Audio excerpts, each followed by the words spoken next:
அன்பிற்குரிய தேவனுடைய பிள்ளைகளை, இந்த ஆறுதல் வார்த்தையின் மூலமாய் திரும்ப நான் உங்களோடு இருப்பது மகிழ்ச்சி. நமக்கு இன்றைக்கான தேவனுடைய வார்த்தையை நான் உங்களுக்கு வாசிக்கிறேன். யோவான் சுவிசேஷம் 14ஆம் அதிகாரம் அதனுடைய 14வது வசனத்தை நான் வாசிக்கிறேன். என் நாமத்தினாலே நீங்கள் எதை கேட்டாலும் அதை நான் செய்வேன். 13 எழுதியிருக்கிறது, நீங்கள் என் நாமத்தினாலே எதை கேட்பீர்களோ குமாரனில் பிதா மகிமைப்படும்படியாக அதை செய்வேன். இன்றைக்கு அவர் வாக்கு கொடுக்கிறார்.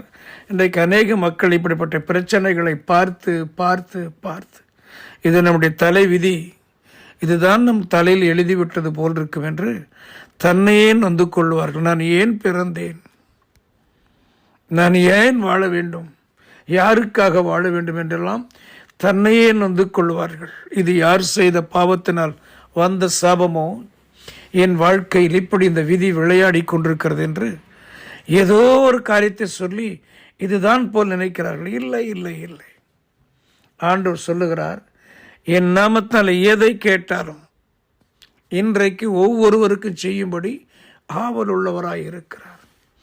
ஒரு குறிப்பிட்ட மனிதன் ஒரு கேன்சர் வியாதியில் அவர் இருந்தார்.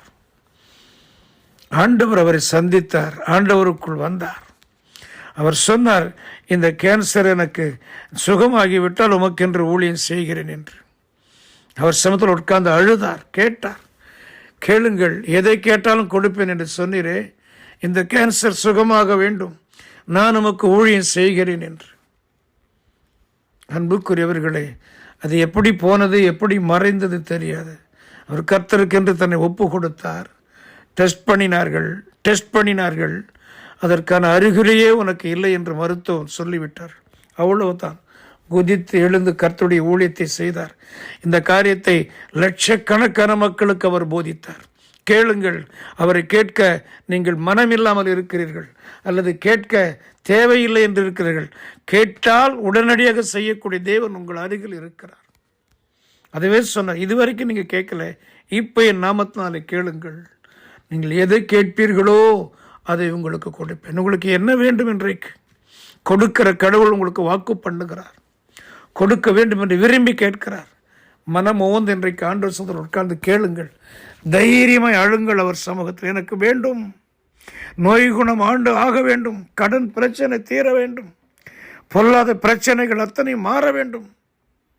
கேளுங்கள். இன்றைக்கு அவர் கேட்கிற அத்தனை கொடுக்கும்படி தம்முடைய குமாரனை அவர் பலியிட்டு இருக்கிறார். இதை கேட்டு மகிழ்ச்சியான வாழ்க்கை வாழ நீங்கள் விரும்புங்கள். கர்த்தர் உங்களை ஆசீர்வதிப்பார்.